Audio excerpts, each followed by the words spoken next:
platform does not necessarily compel anything in terms of ensuring that inequalities are done away with and so on and so forth.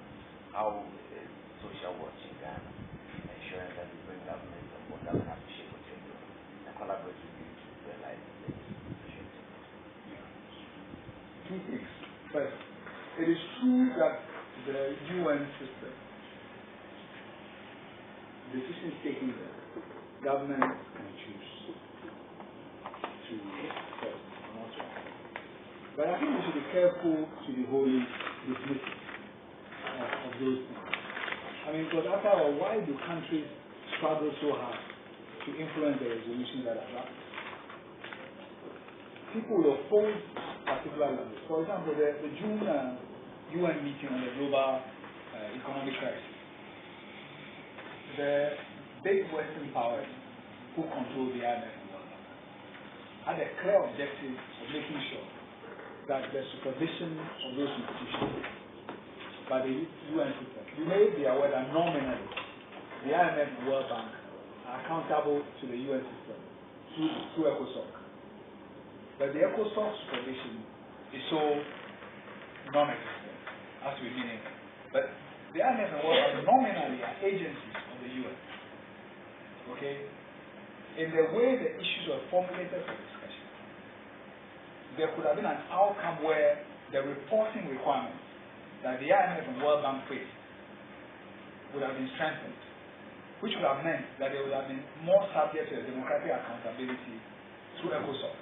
Because ECOSOC is a one-member, one-vote forum. Okay?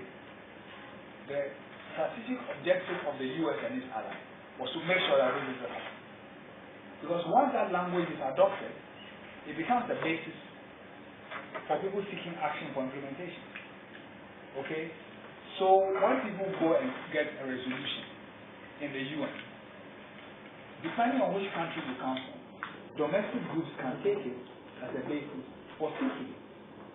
Okay. The women's movement and environmental movement show just how much progress people can make on the basis of UN resolution. The Rio Earth Summit in '92 was a landmark event which completely changed the way environmental issues are debated. Okay, they didn't take legal decisions, but they set up the framework which has led to the Climate Change Convention. They set up a framework for the Biodiversity Convention, the certification. A number of things came out of it. Okay, so I'm saying that it's important to see that those decisions there have the nature of soft international law. People call them gray laws. They are gray policy areas. They are not black and white like a treaty. Okay, so that's why countries spend energy trying to make sure that, so the Israelis, for example, not like a formulation which would say that they've committed human rights violations, in the occupied territory. Okay, if you go to any meeting, you have the Palestinians coming to say that, the resolution should recognize that the problems of the global crisis are particularly intense for those under illegal occupation. They want that phrase to be there. So it's a very important arena. Some governments take it serious, and many NGOs and international organizations take it serious. And one of the things we in Ghana can do as press is to raise the relevance of those international decisions for domestic policy needs.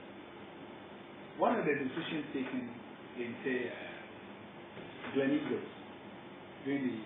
G8, they are not binding decisions.